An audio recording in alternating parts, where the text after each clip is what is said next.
What if self-love isn't about self-esteem, confidence, or positive affirmations? What if it's about remembering who we really are? In this episode, I share one of the most important lessons that I learned in my near-death experience, that beneath all the labels, the judgments, and expectations of this world, you are already worthy, already enough, and deeply loved. Join me as we explore how learning to love yourself and life itself may be one of the most important reasons we came here. Welcome to Dial Up Intuition, a podcast that invites you to awaken and expand your intuition. I'm your host, Kat Sanders. I was a radio and television broadcaster before a massive brain hemorrhage caused me to flatline.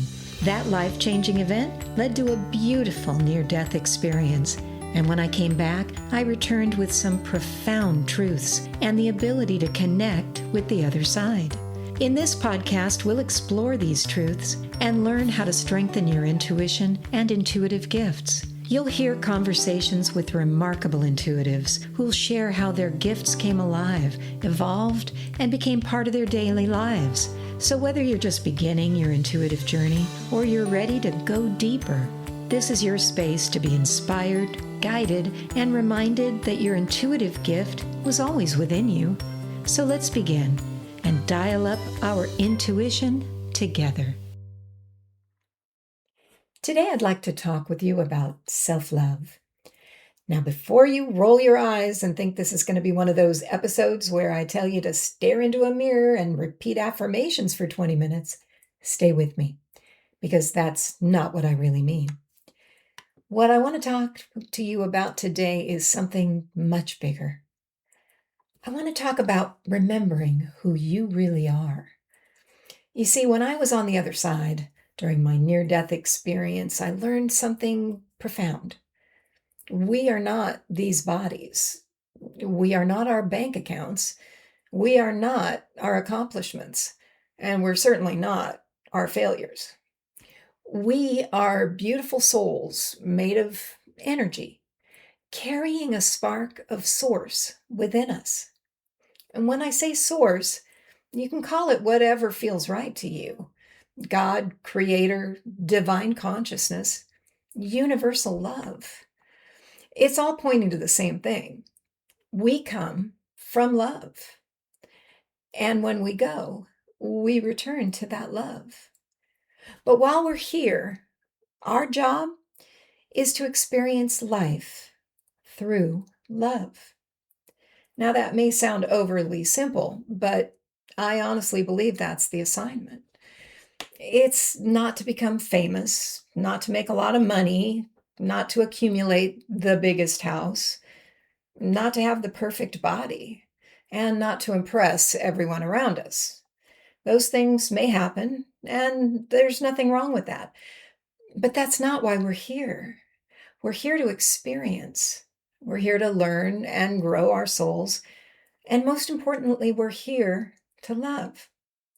And when I was on the other side, one of the things I understood very clearly from the lessons was that judgment doesn't belong there. Not judgment of others, not judgment of ourselves. Everything I experienced was wrapped in unconditional love. Everything. There wasn't any criticism. There wasn't comparison. There wasn't any shame. There wasn't not good enough. There was only understanding, compassion, and love. And then we come to Earth, and almost immediately the labels begin. Am I pretty enough, thin enough, young enough, rich enough, popular enough, good enough? It's amazing, isn't it? We spend so much of our lives trying to become enough that we don't realize that when we've arrived here, we're already enough. Think about it. A child doesn't worry about wrinkles or comparing their paycheck to somebody else's. A child simply exists, and then slowly the world starts teaching them otherwise. Family opinions, school systems, advertising, social media, television. It's all about comparison, judgment, competition. And before long, that child begins believing that who they are isn't enough. And that's where the trouble starts. Because when you stop loving yourself, you stop seeing yourself the way Source in the universe sees you, the way your parents saw you when you were that tiny infant. You start seeing yourself through the eyes of fear instead of love. Well, I know this because I've done it too, like everybody else. I see my flaws. I remember all the mistakes I've made. I think about things that I'm not as good at and other people are better at. Now, after my brain hemorrhage, there were many things I struggled with. I couldn't walk properly. In fact, I couldn't walk at all at the beginning. My left side was weak, like someone who's had a stroke because of this happening on my right side. Um, my whole left side was diminished, and it was about 50% weaker than my right side, and I really struggled with it. In fact, even my face had trouble. And my memory wasn't the same. In fact, I still am working on that. It's much better than it was. Now, doctors told me I would never be normal again, never. And they kept repeating all the things that I would never become or that would never be right, what limitations I should just accept. But I refused, not because I was special, but I had seen the other side and I had seen who I really was. And I decided to keep moving, keep trying, keep improving, little by little, day by day. And eventually, much of what they said was impossible became possible. That's the power of self-talk, tenacity, of believing in yourself. So let me ask you something. Would you talk to a child the way you talk to yourself? Would you look at an 8-year-old and tell them that they're not attractive enough, not successful enough or smart enough, not worthy? Of course not. Yet many of us say these things to ourselves every day without a second thought. And then we wonder why we don't feel worthy of love. Self-love isn't arrogance. It isn't narcissism. It isn't selfishness. Self-love is just recognizing that divine spark that's within us. It's acknowledging that same energy that created the stars, the universe, is within your soul. It's remembering who you are. And here's what I've come to realize. Our job isn't to save the earth or the people on it. I know sounds surprising coming from me. Save the world. But our job isn't to become rich or famous. It's okay if you do. It isn't to fix every problem in the world. Our job is to experience life through love. And that's it. It's really very simple. And yet somehow we just make it so complicated. You may never become wealthy or famous. It's okay if you do. You may never change the world, but you might make one person feel seen. You might encourage someone who's struggling. You might rescue an animal. You might help someone believe in themselves. You might make someone smile on the worst day of their life. All that matters because every act of love creates a ripple, and every ripple changes the world.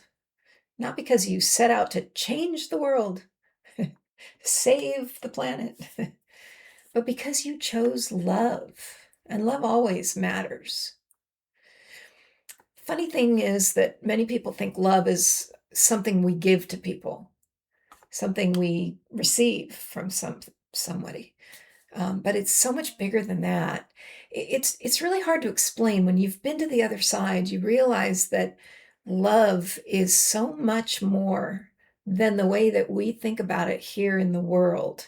In fact, if you think about, I know in Spanish and probably other languages too, the word love is said in different words, but in English, love is just one word. The way you love your parent is love.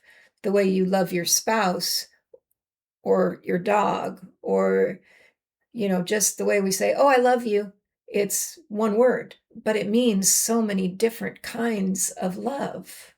The way we love ourselves, we just throw it out. I love you. I love you. It's so much deeper the way we love something than to just say, oh, I love you. Love is so much bigger on the other side. It's so much broader because on the other side, everything is one. You are connected.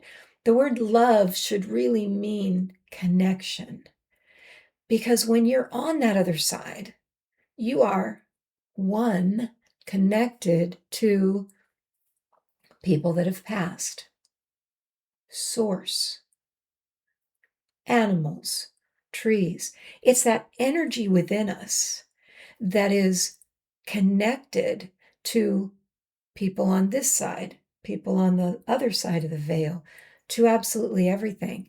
That love, that connection is incredible. It is so much different than the way you love a dog. It is connection. So that love that I'm talking about, that connection that I'm talking about is so pure, so unconditional. The way Source loves us, the way we love the universe, is the love I mean. And when you come to this place, in this temporary vessel that we are borrowing to experience, to love, the love I mean, love ourself, because Source, the universal connection, is part of us. So if you love God, Source, universe, that's the love you should feel for yourself, because that's within us. If you take that love, that self-love, and you spread it out to the world, that is how we should live. So it's much bigger than, oh, I love you, therefore I will help you move. I will help you change your tire. Different kind of love. So it is not selfish to come to this earth plane, love art, love music, love animals, and therefore enjoy those things while we're here. That is why we're here. In that same love, to love another, to have a partner, to have friends, to have connections with other people. That is the love we're here to share. It's a way of being, okay? Love the earth, love animals, love trees and nature, love the ocean, love your family, love strangers. They are also souls here to share with you. Love life itself, and yes, love yourself, because if you don't love yourself, you're rejecting part of the very creation you are meant to appreciate. And while we're talking about loving life, let's talk about something else. Don't forget to love the things you love to do, because somewhere along the way, so many of us become responsible adults, like we're taught, and we stop doing the things that make our souls happy. We are here to love, and that means we're supposed to love the things that make our souls happy. So it is part of our job and our soul's experience here to love life. I know we get busy, we work, we pay our bills, we run errands, we survive. Don't forget to stop living. If you like to hike, hike. If you love art, paint, create, draw. If you love to sing or play an instrument because you love music, do it. Do it. If you love gardening, get out there, get your hands in the dirt, play with those flowers. Spend time with animals if that's what fills your heart. I understand this because that fills my heart with joy. Do these things, not because it makes you money, not because it makes you famous, but because your soul enjoys them. And joy matters. Experience matters, and that's part of why you came here. Let me tell you a little story about my life. As a child, I had a speech impediment. I took speech therapy for years. Part of that therapy was singing lessons. Voice lessons actually help a child with speech impediments to get over it.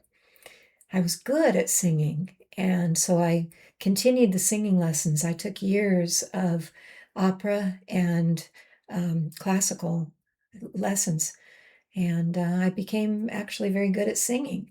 So I was a young woman with a good voice, and so a lot of friends asked me to sing at their wedding. I was asked to sing at church. I only had one problem, and that is as a child who had had a speech impediment and all of that, I got very, very shy about standing up in front of a group, singing in front of a group. That was terrifying. So I did some weddings, and I sang at church. I was on the praise team. I did solos, but I was the one throwing up in the bathroom before getting up in front of the congregation or in front of a wedding. So my husband, of course, knew this about me.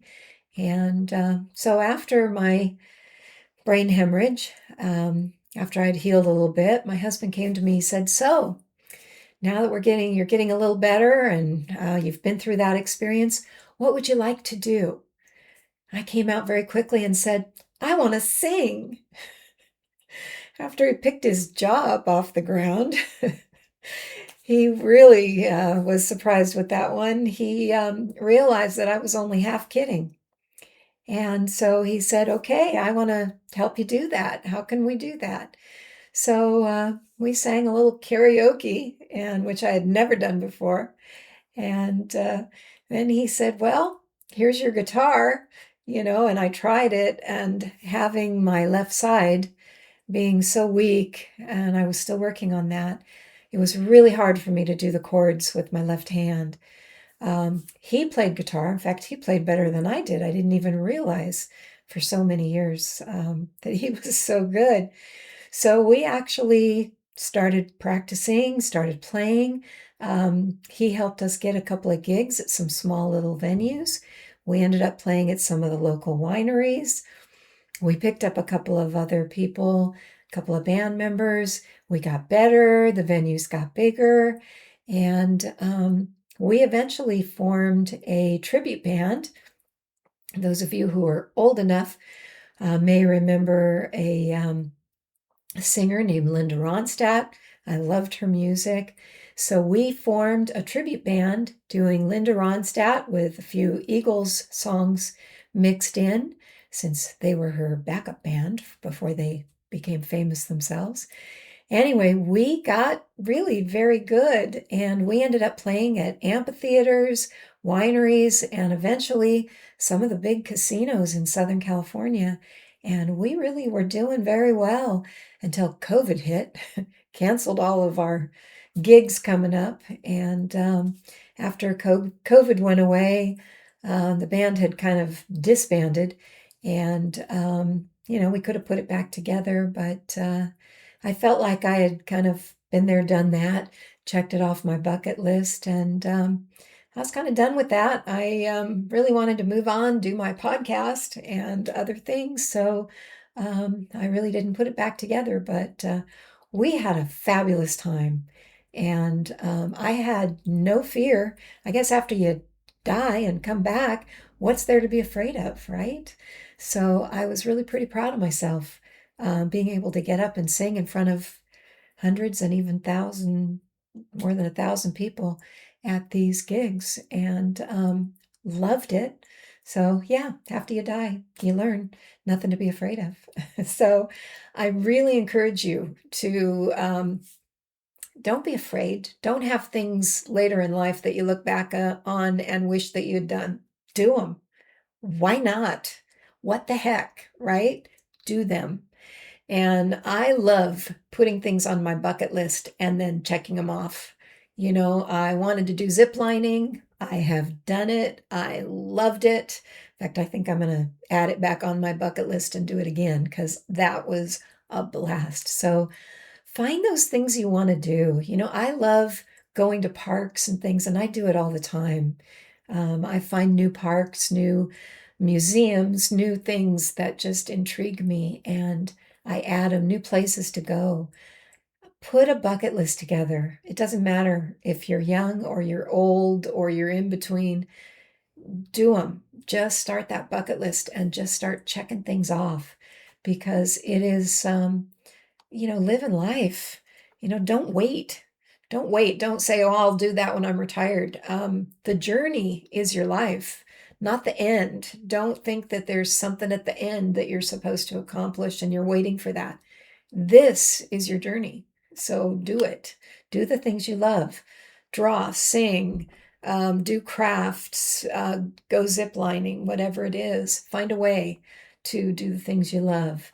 I know we all don't have trillions of dollars, but do what you can as you can do it and enjoy life because we're here to learn and experience.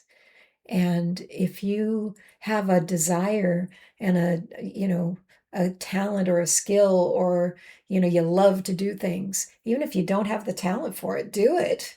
I don't draw well, but you know what? I still have fun drawing. It doesn't matter if you think you can't, because I'm finding out I can do a whole lot more than people tell me, or I think I can, or I think I can't. And I'm loving doing all those things. Love life.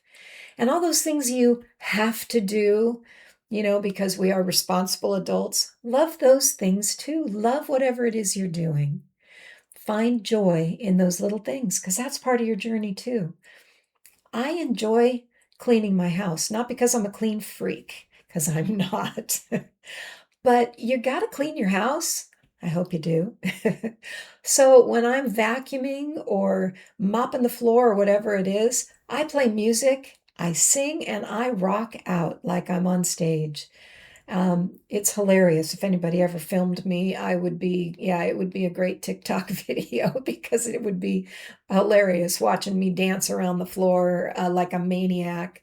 Um, but even when I'm making dinner, I get creative and try new recipes. Some of those recipes on Facebook are awful, but my husband is a great sport and he lets me try all these crazy things for dinner. But if you take your kids to school, enjoy it. Find a way to enjoy it. Take a new route as long as you're not late, whatever, why not? Or take a new route on the way home. Whatever it is you do, listen to podcasts on the way. um, Try a new one or whatever. Enjoy your work, whatever it is you do. Find a way to enjoy it. Love walking the dog. Drinking your morning coffee. I've made myself a little area outside where I have my gardenias, plumerias, roses, because I love flowers that smell good. And so I have a little spot out there where I go and I drink my morning coffee because I can and because it brings me joy. So find a fun place to sit and sip. Um, Find a place where you can go and enjoy the sunset. They're beautiful. I can't see the sunset from where I live in my house, so I've found a spot where I can walk up the hill and watch the sunset. Why not? That's your journey. These ordinary moments, they are your life. We spend way too much time waiting for life to begin that we miss the fact that your life is happening right now, this moment, today. One day you're going to look back and realize that these were the good old days. So enjoy them while you're in them. If there's one thing I hope you remember after listening today, that you are not your body. You're not your age. Sometimes we get to age 50 and say, oh, I'm so old. You're going to get to be 80 and look back and go, wow, I wish I looked like that those days when I was 50. You're not your age. And you are not your mistakes. You're not your fears or your accomplishments. You're certainly not your failures. You are a magnificent soul made of that same energy that created this universe. You came here to experience and grow. And above all else, you came here to love, to show love, to offer love, and to be love. So spread love any way and every way that you can, because in the end, I truly believe that is how you win the game. Not the earth game, the soul game. And that's the game every one of us has the power to win. So thanks for listening. And until next time, keep dialing up your intuition.